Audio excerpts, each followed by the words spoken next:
नमः श्रीवर्धमानाय निर्धूतकलिलात्मने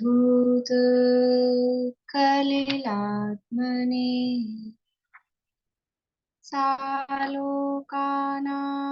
त्रिलोकानां यद्विद्यादर्पणाय ते यद्विद्यादर्पणाय ते सकल पापमल प्रक्षालक श्रीवर्धमान को करुण नमन लोकालोक प्रकाशित कर जिनकी विद्या है दर्पण जिनकी विद्या है दर्पण।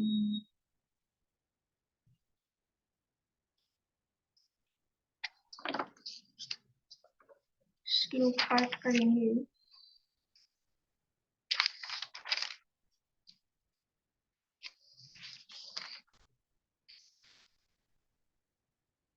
47 और 48 दो श्लोक बोलेंगे। मैं बोल रही हूँ एक बार।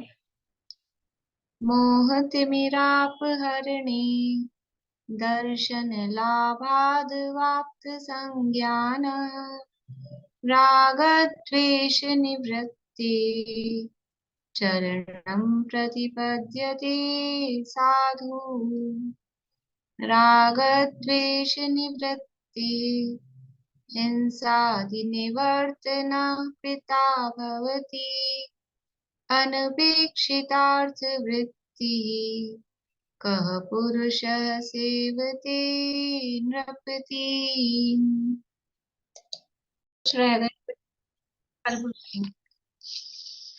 रत्नकर्ण शावकाचार्य नामक ये ग्रंथ है, स्वामी समर्थ भद्राचार्य द्वारा रचित, और इसके अंतर्गत यहाँ तृतीय अधिकार की चर्चा अपन कर रहे हैं। तीसरा अधिकार अणुव्रत अधिकार है। यहाँ से यानी जो विषय है डायरेक्टली वो प्रारंभ हो रहा है। शावकाचार्य का जो विषय है, इससे पहले सम्यक दर्शन और सम्यक ज्ञान की चर्चा आचार्य ने की। क्यों की? क्योंकि सम्यक दर्शन और सम्यक ज्ञान के बिना चारित्र की उत्पत्ति ही नहीं हो सकती है, तो फिर उसकी वृद्धि और आगे पूर्णता की तो बात ही नहीं है। इसलिए पहले सम्यक दर्शन का स्वरूप और उसकी महिमा वो वहां बताया, और फिर सम्यक ज्ञान का स्वरूप, सम्यक ज्ञान किस किस को जानता है, कैसा होता है, वो दूसरे अधिकार में बताया। यहाँ तीसरा अणुव्रत अधिकार हमने प्रारंभ किया था।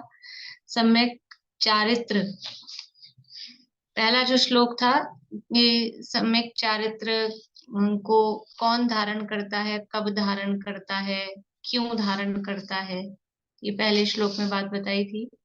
तो सम्यक चारित्र किसे धारण करना चाहिए? सम्यक चारित्र किसे धारण करना चाहिए?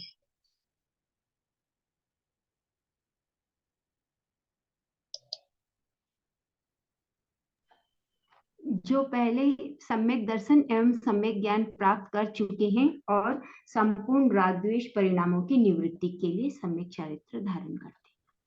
किसे धारण करना चाहिए? तो सम्यक दर्शन सम्यक ज्ञान संपन्न है, उन्हें सम्यक चारित्र धारण करना चाहिए। वो सम्यक चारित्र धारण करने के पात्र हैं। सम्यक चारित्र क्यों धारण करना चाहिए?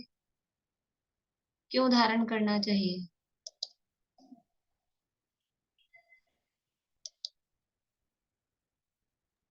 राग द्वेष की निवृत्ति के लिए सम्यक चारित्र धारण करना चाहिए। राग द्वेष की निवृत्ति के लिए, राग द्वेष निवृत्ति, राग द्वेष की निवृत्ति के लिए सम्यक चारित्र धारण करना चाहिए।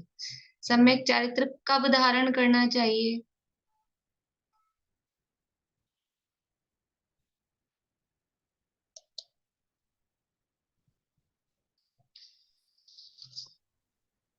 कब धारण करना चाहिए? अनादि जीव को जो मिथ्यात्व के बल से जो वो संसार परिभ्रमण कर रहा है, उससे छुटकारा पाने के लिए सम्यक दर्शन की प्राप्ति करनी चाहिए। तो पाने के लिए तो क्यों वाला जवाब हो गया। क्यों क्यों प्रश्न होता है ना, उसके लिए लिए आंसर आता है। तो आपने अभी क्यों नहीं, प्रश्न है आपने क्या कब, पूछा? कब? टाइम मतलब वो बता। हाँ, मतलब कब हाँ, धारण करना चाहिए सम्यक दर्शन? सम्यक चारित्र कब धारण करना चाहिए, बोलिए चमेली आंटी। मोह का अंधकार दूर होने पर, जब सम्यक दर्शन और सम्यक ज्ञान की प्राप्ति हो जाए, तब सम्यक चारित्र को बढ़िया धारण करना। बढ़िया। मोह तिमिराप हरणे, मोह का अंधकार, मोह रूपी अंधकार का अभाव हो जाने पर सम्यक दर्शन और सम्यक ज्ञान प्राप्त हो गया। बात तो वही है, पर जब प्रश्न कब की उसमें है फॉर्म में, तो आंसर भी उसी फॉर्म में आना चाहिए कि जब सम्यक दर्शन और सम्यक ज्ञान प्राप्त हो जाए तब सम्यक चारित्र धारण करना चाहिए। किसे धारण करना चाहिए, तो उसमें भी यही जवाब है कि जिससे सम्यक दर्शन और सम्यक ज्ञान प्राप्त हो गया हो उसे सम्यक चारित्र प्राप्त करना चाहिए। और क्यों करना चाहिए, कि राग द्वेष की निवृत्ति के लिए। सम्यक दर्शन सम्यक ज्ञान तो हो गया, फिर सम्यक चारित्र क्यों प्राप्त करें, कि राग द्वेष की निवृत्ति। सम्यक दर्शन सम्यक ज्ञान होने पर भी राग द्वेष की पूर्ण निवृत्ति, उसका पूर्ण भाव नहीं होता है एकदम से, तो राग द्वेष की निवृत्ति के लिए सम्यक चारित्र को धारण करना चाहिए। अब ये 48 नंबर का श्लोक है। हो गया था क्या अपना, मेरे ख्याल से सामान्य शब्दार्थ हुआ था, तो आप फिर से ले लेते हैं थोड़ा सा, फिर आगे बढ़ जाएंगे। 48 नंबर का श्लोक है। अब राग द्वेष, पेज नंबर है 87, तृतीय अनुव्रत अधिकार, रत्नगण शावकाचार में। अब राग द्वेष का अभाव होने पर ही हिंसादि का अभाव होने का नियम है, ऐसा श्लोक द्वारा कहते हैं। कि पीछे वहां कहा था राग द्वेष निवृत्ते, तो राग द्वेष की निवृत्ति क्यों करें हम, रहने दे राग द्वेष, काम तो चलता ही है ना। अच्छा है थोड़ा बहुत संसार में भी उससे काम चल जाता है, राग द्वेष रहते हैं तो थोड़ा बहुत राग द्वेष होता है तो अच्छी बात है। जैसे कुछ लोग कहते हैं थोड़ा बहुत तो गुस्सा होना चाहिए, ठीक है, अनुशासन बना रहता है, कुछ कुछ भी कारण, तो ऐसे थोड़े बहुत राग द्वेष रहें तो अच्छी बात है, उसमें क्या दिक्कत है, राग द्वेष की निवृत्ति क्यों करनी है हमको। तो वो कह रहे हैं कि राग द्वेष का अभाव होने पर ही हिंसादि का अभाव होने का नियम है, ये यहाँ इस श्लोक में बता रहे हैं। इसके लिए श्लोक कहा है, राग द्वेष निवृत्ति हिंसादि निवर्तना कृता भवति अनपेक्षितार्थ वृत्ति कः पुरुषः सेवते नृपति। राग द्वेष निवृत्ति, राग द्वेष की निवृत्ति होने पर हिंसादि निवर्तना कृता भवति, हिंसादि पापों से निवृत्ति होती है। यानी राग द्वेष की से निवृत्ति होने पर ही हिंसादि पापों की, हिंसादि जो पाप है, निवर्तना उनसे, निवृत्ति मतलब उनसे छूटना, कृता, कृता मतलब पूरी होती है, कृतार्थ होती है, संपन्न होती है, भवती यानी होती है, कृता यानी संपन्नता के अर्थ में है, वो पूरी होती है। नीचे वाली लाइन में उदाहरण दिया है, अनपेक्षितार्थ वृत्ति ही, जिसको कुछ नहीं चाहिए, जिसको कोई अपेक्षा नहीं है, ऐसी वृत्ति वाला कोई व्यक्ति है जिसको कोई अपेक्षा नहीं है, कुछ चाहिए ही नहीं, तो कह पुरुष है, कौन पुरुष, सेवते नृपतीन, नृपतीन यानी राजा को, सेवते यानी उसकी सेवा, उसकी सेवा शुश्रूषा, राजा की समझ लो चाकरी कौन करेगा। कह पुरुष है, कौन पुरुष, अनपेक्षितार्थ वृत्ति, जिसको कुछ अपेक्षा ही नहीं, जिसको कुछ चाहिए नहीं, कोई रुपया पैसा धन दौलत मान सम्मान कुछ भी नहीं चाहिए, तो वो राजा की शरण में क्यों जाएगा, राजा की सेवा क्यों करेगा। तो यहाँ ये कह रहे हैं कि ये राग द्वेष की निवृत्ति कर रहे, चाह रहे हैं, तो उसका कोई प्रयोजन है। क्या प्रयोजन है, कि हिंसादि पापों की निवृत्ति तभी पूरी होती है जब राग द्वेष छूट जाए, पूरे समाप्त हो जाए। यदि ऐसा नहीं होता हो तो क्यों राग द्वेष से निवृत्ति चाहते थे। तो उसके लिए ऐसा समझ लो, ऐसी वाली भाषा होती है ना,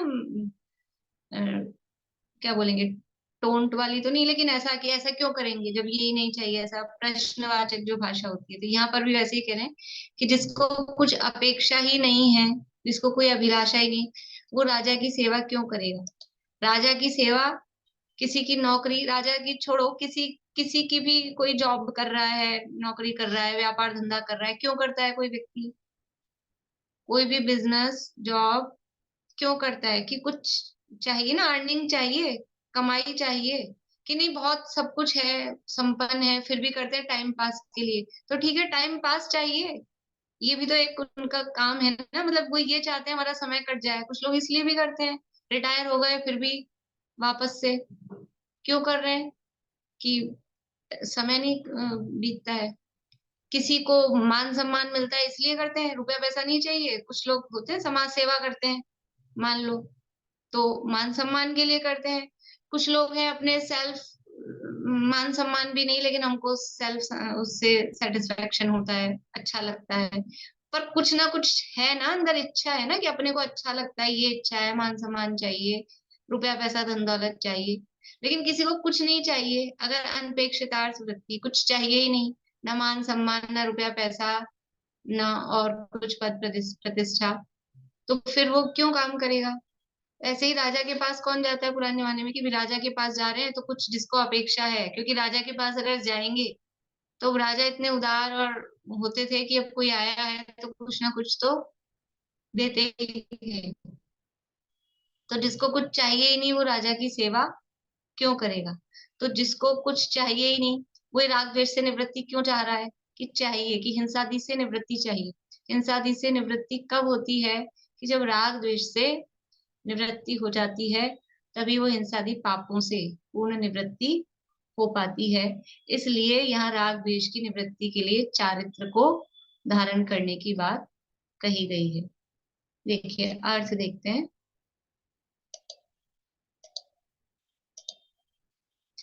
राग द्वेष का अभाव होने पर हिंसादि पांचों पापों की पूर्ण निवृत्ति अर्थात अभाव हो जाता है।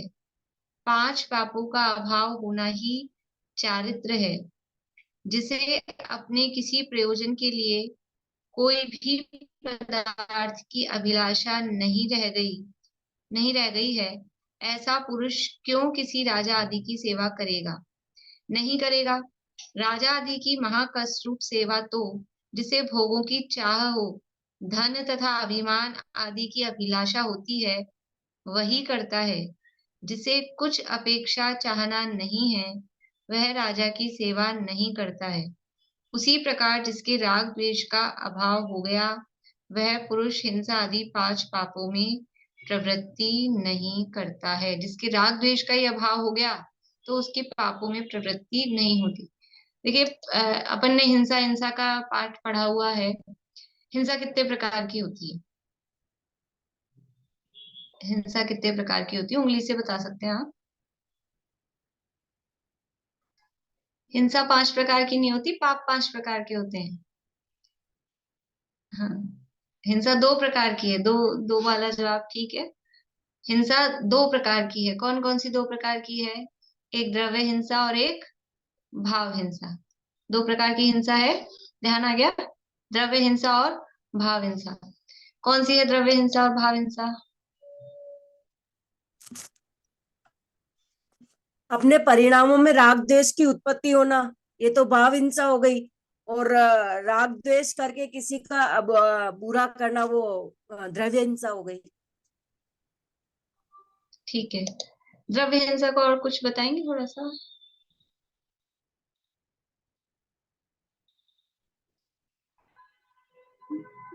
बोलिए निशान जी, द्रव्य हिंसा को और थोड़ा एक्सप्लेन करिए। किसी के प्राणों का घात करना वो द्रव्य हिंसा है। बस। और जैसे मैं बताती हूँ, मोह राग द्वेष भावों की उत्पत्ति अपने अंदर होती है, उससे हम जो अपने आत्मा का जो घात करते हैं वो द्रव्य हिंसा, वो भाव हिंसा हुई, वो भाव हिंसा, सॉरी। सुलोचना भाभी। पर के प्राणों की वही होगा द्रव्य हिंसा को। इसको तो थोड़ा सा खोलना है, पर के प्राणों के घात को। लास्ट पूछते हैं स्मितांति से। हाँ, किसी के प्राणों की हिंसा करना, किसी का दिल दुखाना। दिल दुखाना भी वो द्रव्य हिंसा में आएगा ना, दूसरे का दिल दुखाना, वो भी द्रव्य हिंसा है। देखिए, आत्मा में मोह राग द्वेष भावों की उत्पत्ति होना, वो तो भाव हिंसा है। आत्मा में जो मोह राग द्वेष भावों की उत्पत्ति, अपने अंदर जो राग द्वेष भावों की उत्पत्ति हो रही है ना, ये कह रहे हैं राग द्वेष निवृत्ते हिंसादि निवर्तना कृता भवती। तो राग द्वेष निवृत्ते, ये राग द्वेष कौन क्या है? ये भाव हिंसा है।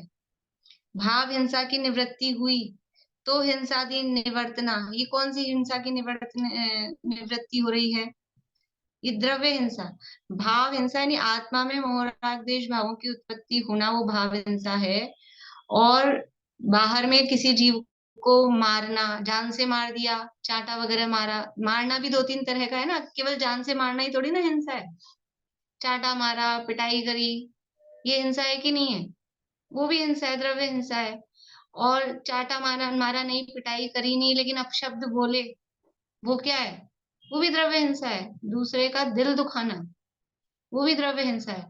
और स्वयं के द्रव्य प्राणों का घात करना, वो भी द्रव्य हिंसा है। वो शायद निशांटी ये बोलना चाह रहे थे, आत्मघात वाली बात, लेकिन वो स्लिप हो गए उससे।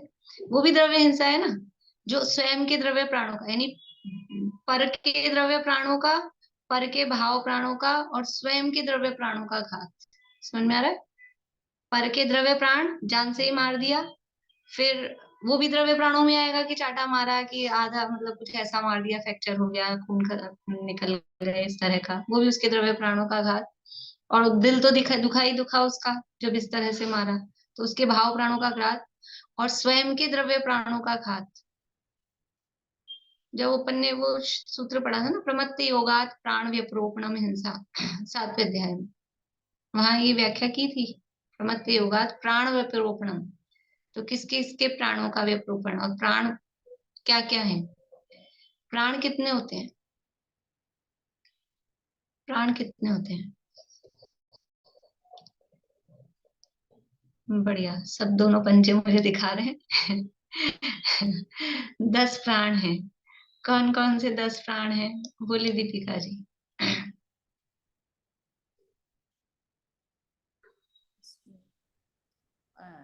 जो श्वासोच्छ्वास और आयु तो है ही, और उससे पहले के मुझे याद नहीं आ रहा। चलिए, बोलिए पूर्णिमा आंटी। 5 इंद्रिय 3 बल आयु श्वास।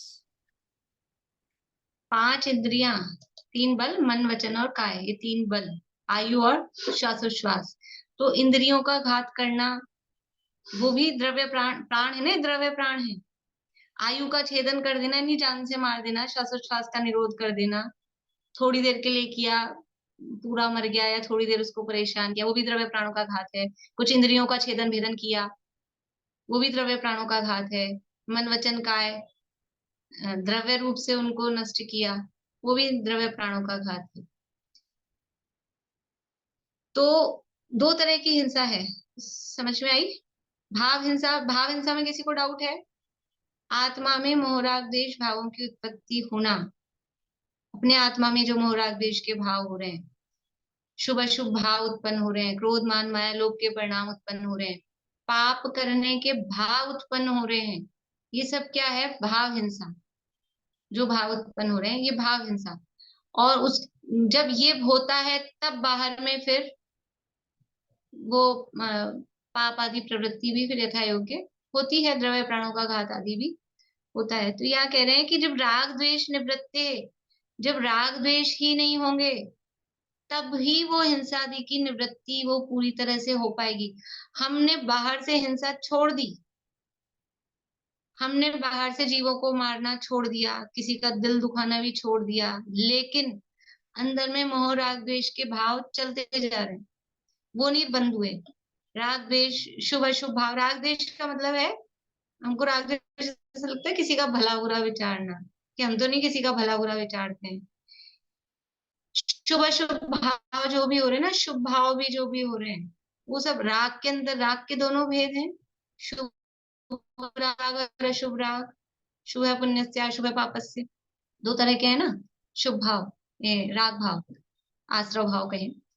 तो जो भी शुभाशुभ भाव हो रहे हैं, अगर शुभाशुभ भाव मन में उत्पन्न हो रहे हैं, तो अहिंसा का पालन हो रहा है कि नहीं हो रहा है?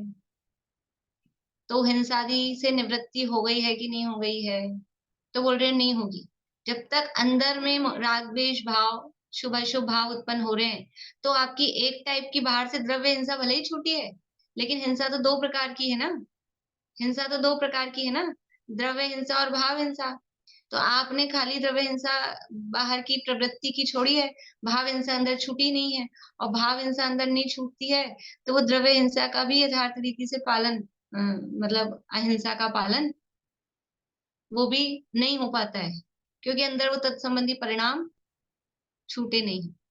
इसलिए यहाँ पर वो चारित्र क्यों धारण करना है, ये नहीं कह रहे हिंसा की निवृत्ति के लिए या जीवों की रक्षा के लिए, ऐसा नहीं कह रहे कि जीवों की रक्षा के लिए हम चारित्र का धारण कर रहे हैं, राग द्वेष की निवृत्ति के लिए। ये राग द्वेष की निवृत्ति होगी तो अपने आप ही हिंसा से निवृत्ति हो गई ना। असली हिंसा तो वही है। असली हिंसा क्या है?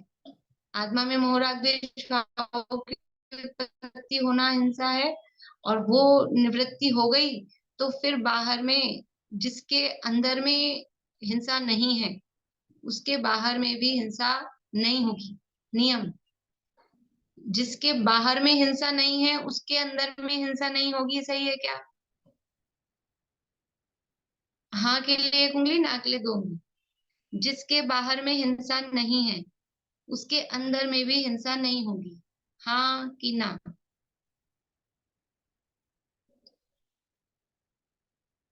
नियम नहीं है, कह नहीं सकते। जिसके बाहर में हिंसा नहीं है उसके अंदर में हिंसा हो सकती है। बाहर से नहीं कर रहा, बैठा है, कुछ नहीं कर रहा है। रविलिंगी मुनि का आता है ना, बाहर में गमनादि न करे, वचनादि न बोले, तो भी क्या है, अंदर में हिंसा हो रही है कि नहीं हो रही है?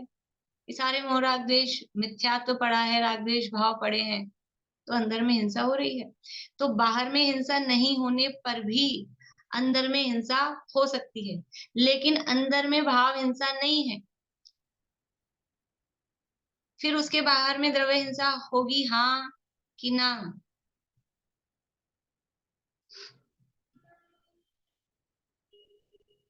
नहीं होगी सुनीता आंटी। अंदर में मोह राग द्वेष भाव नहीं है तो फिर बाहर में भी नहीं होगी। अंतरंग से बहिरंग की व्याप्ति, व्याप्ति मतलब उसका नियम, अंदर में साफ है तो बाहर भी साफ होगा। लेकिन बाहर साफ है तो अंदर साफ हो भी सकता है, नहीं भी हो सकता है, व्याप्ति नहीं है, नियम नहीं है। अंदर में केला अच्छा है तो बाहर छिलका भी अच्छा ही होगा, लेकिन बाहर छिलका अच्छा है तो भी अंदर का खराब निकल सकता है, निकल जाता है, ऐसा हो जाता है। तो अंदर से बाहर की व्याप्ति मतलब बाहर का नियम है, लेकिन बाहर से अंदर का नियम नहीं है। इसलिए यहाँ पर इस नियम के हिसाब से राग द्वेष की निवृत्ति, राग द्वेष की निवृत्ति होने से हिंसादि निवर्तना कृता भवति, तब ये हिंसादि से निवृत्ति कृतार्थ होती है, संपन्न होती है। असली हिंसा तो वही है ना, राग द्वेष, मोह राग द्वेष के भाव। इसलिए वो द्रव्य हिंसा भाव हिंसा पूरी तभी हिंसा से वो निवृत्ति हो पाती है। और नीचे तो उदाहरण दिया है कि क्योंकि ये काम इसलिए हो रहा है तब ये हम ये चाह रहे हैं, नहीं तो बिना बात बिना प्रयोजन कोई क्यों कुछ चाहता है, नहीं चाहते। बोलिए रेणु जी। मैम आपने जैसे एक दो बार पहले बोला था ना कि जैसे अंदर में हमारे भाव खराब नहीं रहते, लेकिन कभी कभी हमें मजबूरी से बच्चों को करने के लिए मारना पड़ता है या गंदे मतलब तीखे शब्दों का प्रयोग अरे वो करना अलग, पड़ता है। वो बस समझ गई। वो अलग प्रयोजन है, हमारे भाव खराब नहीं होते, वो एक अलग बात है। लेकिन क्या हमारे पूरे ही राग द्वेष खत्म हो गए हैं क्या? ये तो राग है ना हमको कि बच्चों को सुधारना है, बच्चों का भला हम चाहते हैं, ये राग तो अंदर है ना। तो वो राग है, मैंने कहा चाहे शुभ हो चाहे अशुभ हो, कोई सा भी हो, लेकिन है तो वो भाव हिंसा है।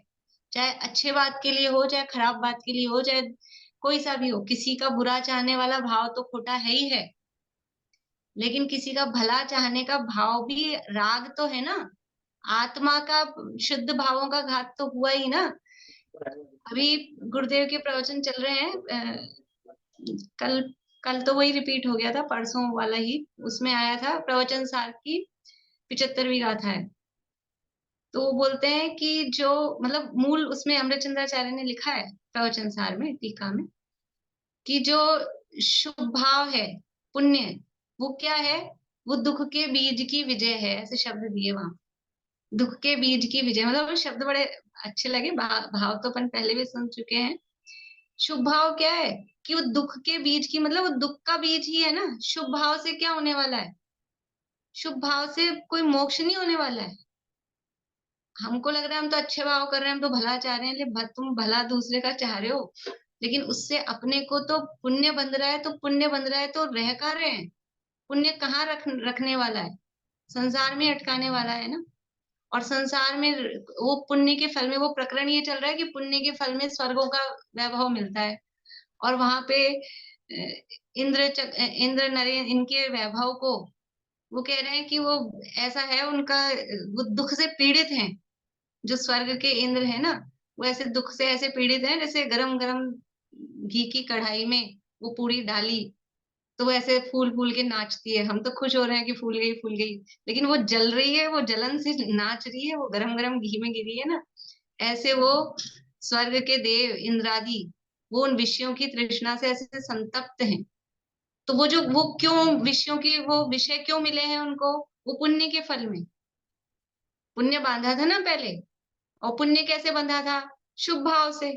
तो शुभ भाव से पुण्य बंधा, पुण्य से वो विषय भोग मिले, और वो विषय भोगों से क्या हो रहा है? संतप्त होता है, तृष्णा, तृष्णा होती है। वो तृष्णा सबसे ज्यादा कष्टदायी होती है। इसलिए कहा वो दुख के बीज की विजय है। वो दुख का बीज जीत गया, दुख का बीज वो बना हुआ है। इसलिए कोई सा भी भाव हो, चाहे शुभ भाव हो चाहे अशुभ भाव हो, है तो राग ही, है तो आश्रव। शुभ अशुभ किसके भेद हैं? आश्रव के भेद है कि संवर्ण निर्जर के भेद है? आश्रव के भेद है ना।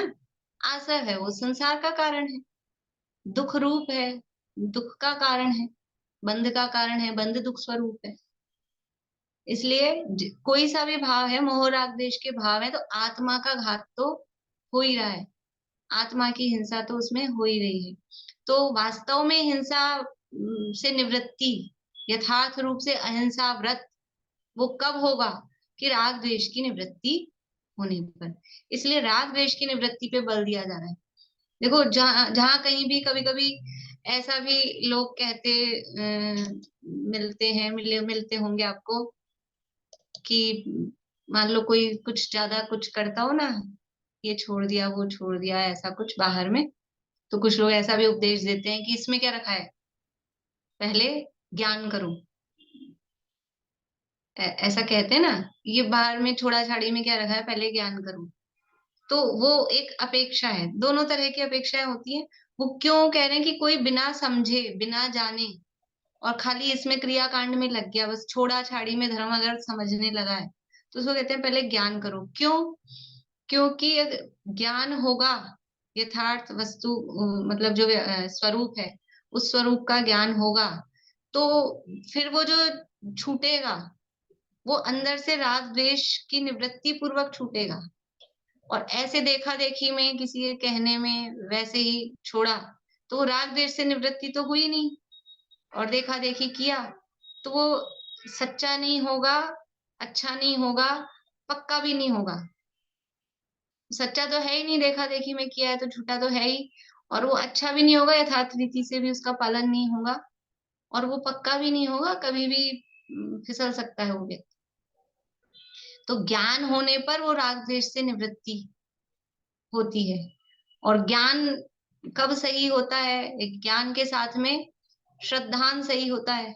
इसलिए पहले सम्यक दर्शन सम्यक ज्ञान पूर्वक, फिर ये चरणम प्रतिपद्यते साधु, उसकी बात कही है। कोई भी काम हो दुनिया में, भी कोई भी काम हो, वो प्रवृत्ति में अगर लिया जा रहा है, उसका क्रियान्वयन हो रहा है, तो यथार्थ श्रद्धान ज्ञान पूर्वक होता है, तो ही वो सच्चा और अच्छा होता है।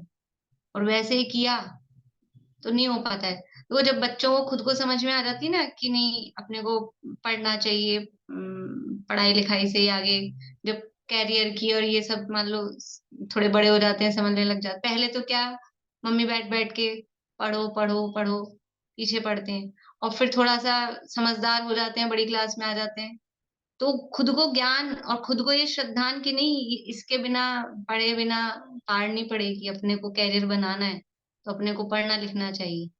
तो फिर अब जब वो पढ़ते हैं वो कैसा होता है, और ऐसे डंडे के जोर पे कुछ का कुछ किताब के अंदर मोबाइल छुपा छुपा के गेम खेलते रहे तब तो, और जब खुद को समझ में आ जाती है तो फिर खुद को समझ में आ जाती है तो वो फिर पक्का होता है, अच्छा होता है। ऐसे ही यहाँ कि पहले श्रद्धान ज्ञान पूर्वक, अब वो थोड़ी बहुत जो कमजोरी बची है, राग द्वेष जो बचे हैं, तो वो राग द्वेष की निवृत्ति के लिए चारित्र को धारण करते हैं। क्योंकि राग द्वेष की निवृत्ति नहीं होगी तो वो हिंसा आदि की निवृत्ति भी यथार्थ रूप से नहीं होगी। तो फिर अब वो पहले राग द्वेष की निवृत्ति करो ना, आप चारित्र को क्यों धारण करा रहे हो? राग द्वेष की निवृत्ति पहले चाहिए तो चारित्र की बात बाद में करना। चारित्र मतलब बाहर का कुछ भी, व्रत आदि, तो दोनों का कुछ ऐसा समझ लो संबंध है, निमित्त नैमित्तिक संबंध है कि अंदर भाव विशुद्ध होते हैं तो बाहर में क्रिया भी शुद्ध होती है। कभी तो ऐसा होता है, कभी कभी क्रिया के शुद्ध होने पर फिर उसके उस पूर्वक भाव विशुद्ध होते हैं। तो दोनों का निमित्त नैमित्तिक संबंध इस तरह का होता है कि कभी कभी भावों की विशुद्धि के लिए पहले क्रिया सुधारी जाती है, तद अनुरूप भाव विशुद्ध हो जाते हैं, और कभी कभी भाव विशुद्ध होते हैं तो फिर उसके अनुसार क्रिया अपने आप विशुद्ध होती है। जैसे ज्ञान और श्रद्धान का नहीं है, पहले ज्ञान होता है कि पहले श्रद्धान होता है? कि वो ज्ञान तो पहले होता है सामान्य, तभी तो श्रद्धान हो पाएगा। ऐसे ही पहले एक सामान्य सदाचार, सामान्य क्रिया, सदाचार वाली क्रिया आचरण रूप से वो पहले कुछ होती है, तभी वो राग द्वेष से निवृत्ति वाली बात बन सकती है। और फिर जब वो होती है, फिर राग द्वेष से निवृत्ति होती है, तो जब राग द्वेष से निवृत्ति होती है तो बाहर में वो क्रिया और भी एकदम परफेक्ट सही चारित्र रूप में होती है। इस तरह का इनका कोरिलेशन आपस में होता है। देखिए, अब चारित्र का लक्षण राग द्वेष का अभाव कहा, इसी को श्लोक द्वारा कहते हैं। 49 नंबर श्लोक है, श्लोक पढ़ती हूँ, पीछे बोलिएगा आप सुलोचना भाभी।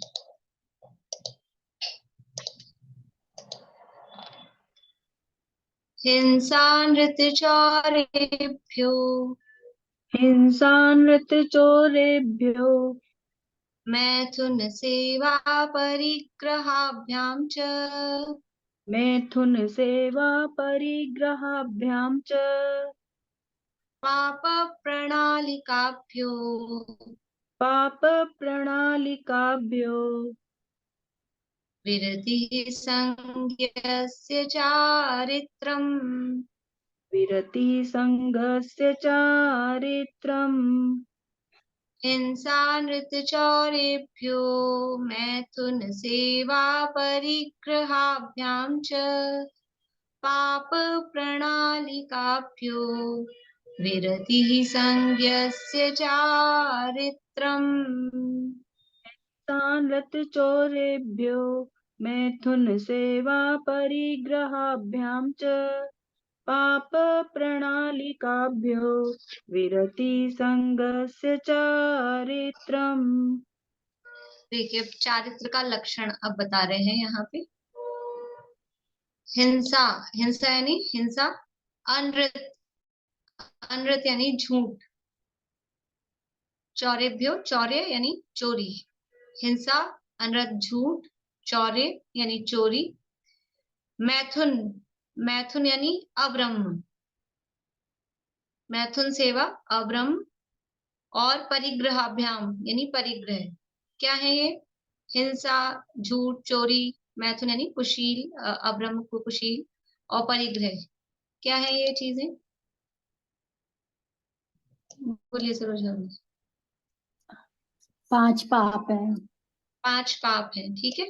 हिंसा, अनृत, चौर यानी चोरी, मैथुन और परिग्रह, ये 5 पाप हैं। उसके लिए कह रहे हैं पाप प्रणाली काभ्यो, ये पापों की क्या है, ये 5 क्या है, पाप के प्रणाली। प्रणाली मतलब प्रणाली का पहले पै हटा है, नाली। नाली क्या होती है, नाली जिसमें से पानी जाता है। कौन सा पानी जाता है, हमारे माइंड में नाली शब्द रूढ़ है, गंदा पानी जाता है, नाली बोलते हैं, नाली का पानी। तो ये पापों की, और फिर नाली भी नहीं है, प्रणाली है, प्रकृष्ट रूप से बहुत ही पाप कैसे हैं, अत्यंत गंदे हैं। और वो पापों के प्रणाली, प्रणाली का वैसे प्रणाली शब्द हम और भी जगह यूज में लेते हैं, लेकिन यहाँ है कि वो पापों की, पाप जिसमें से बह रहे हैं, ऐसे गंदे गंदे पाप जिसमें से वो बड़े बड़े ये नाले हैं। हिंसा, झूठ, चोरी, कुशील और परिग्रह, ये पाप आने के गंदे बड़े बड़े प्रणाली, बड़े बड़े गंदे नाले हैं, नालियां हैं।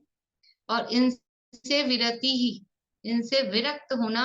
संज्ञा से, संज्ञा यानी संज्ञा, नाम, चारित्रम वो चारित्र की संज्ञा है, यानी सीधी सी बात है, हिंसा, झूठ, चोरी, कुशील, परिग्रह, ये जो पापों के नाले के समान है, यानी जिनके माध्यम से पाप होते हैं, इन पापों से विरति, विरक्त होना, उसे ही चारित्र संज्ञा कही है, उसी को चारित्र कहा जाता है। ठीक है।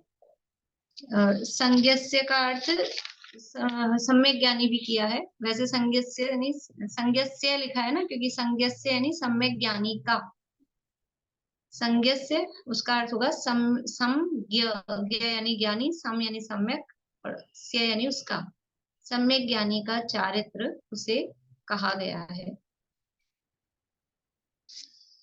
तो पापों की जो नाली स्वरूप है, ऐसे हिंसा, झूठ, चोरी, मैथुन, कुशील और परिग्रह, इनसे विरति, विरक्त होना, वो सम्यक ज्ञानी का चारित्र है, यानी उसे चारित्र कहते हैं। सम्यक ज्ञानी का मतलब सम्यक दर्शन ज्ञान पूर्वक ही ये होता है, वो यहाँ पर भी ये बात डाल दी गई है कि वो सम्यक ज्ञानी का चारित्र है।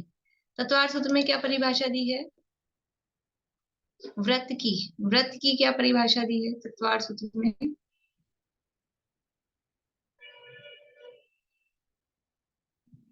बोलिए प्रेमलता जी। हिंसा नृत्य परिग्रहिभ्यो विरतिर्व्रतम्। हाँ, हिंसा नृत्य ब्रह्म परिग्रहिभ्यो विरतिर्व्रतम्। हाँ, वहां पे भी व्रत की क्या परिभाषा दी है, वही हिंसा, अनृत, स्तेय, अब्रह्म और परिग्रह।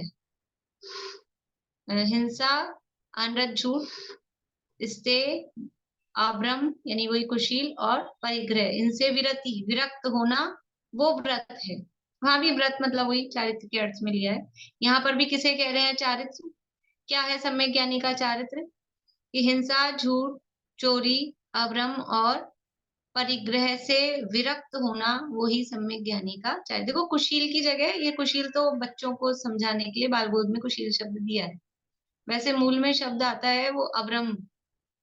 अब्रह्म का थोड़ा व्यापक अर्थ है, कुशील क्या है, थोड़ा संकुचित अर्थ में हमारे माइंड में रहता है कुशील का, और वहां अर्थ भी एक ही है बाल बोध में, पराई माँ बहन को बुरी निगाह से देखना। लेकिन अब्रह्म का मतलब है कि वो स्त्री सेवन का जो भी परिणाम है वो अब्रह्म है।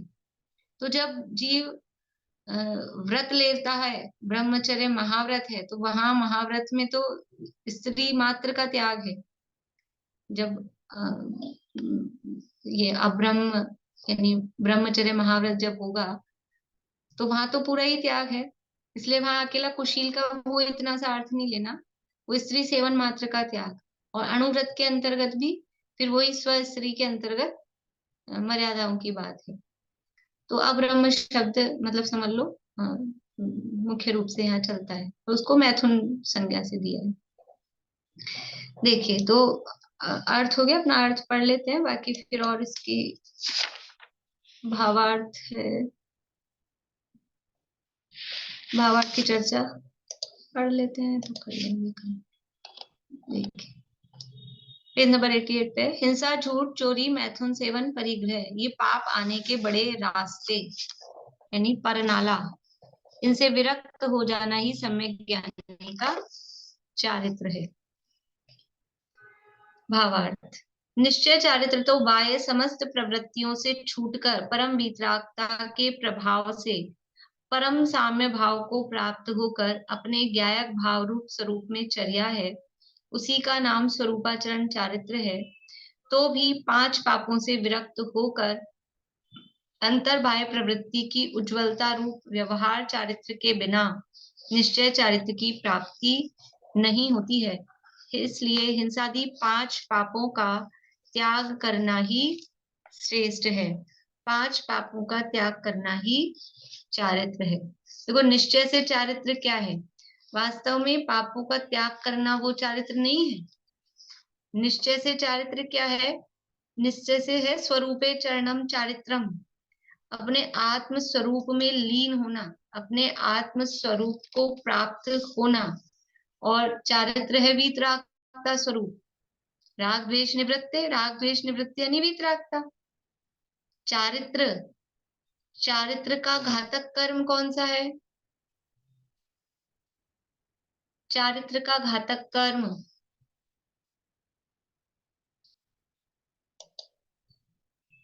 चारित्र मोहनी, चारित्र मोहनी है। और चारित्र मोहनी को दूसरे एक शब्द में कहेंगे तो क्या कहेंगे? दूसरे शब्द में चारित्र मोहनी को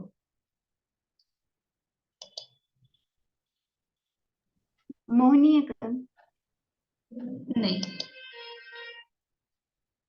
चारित्र मोहनी के लिए एक शब्द दूसरा बोली पद्मा जी। कसाय, कषाय, कषाय है ना, 25 कषाय। और कषाय को 2 शब्दों में कहेंगे तो क्या कहेंगे?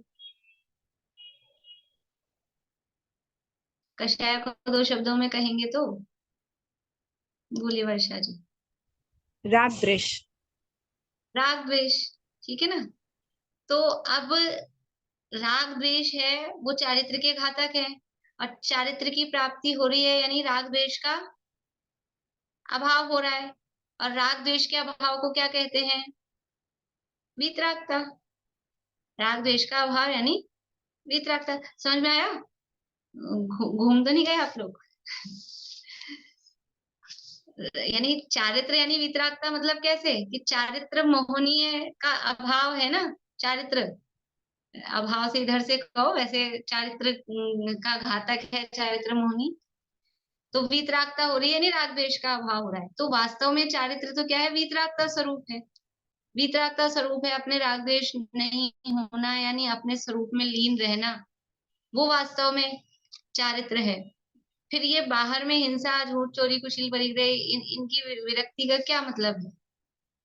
हम अपने स्वरूप में रहें, हम वीतराग भाव रूप रहें, फिर हिंसा आदि पापों की त्याग हो ना हो, उसका क्या प्रयोजन है?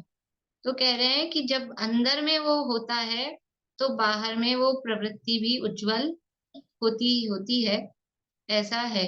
और अंदर की उज्जवलता के लिए भी बाहर में वो पापों की प्रवृत्ति का त्याग करना, और अंदर उज्जवल हो जाता है उस पूर्वक वो पापों की प्रवृत्ति का त्याग हो जाता है। दोनों तरफ से ये श्रेष्ठ है, इसलिए पापों का त्याग करना ही चाहते हैं। अभी समय हो गया है तो थोड़ा इस पे भावार्थ पे चर्चा अपन कल फिर से करके आगे के श्लोकों की चर्चा फिर कल करेंगे। अभी यही पूरा कर। जी।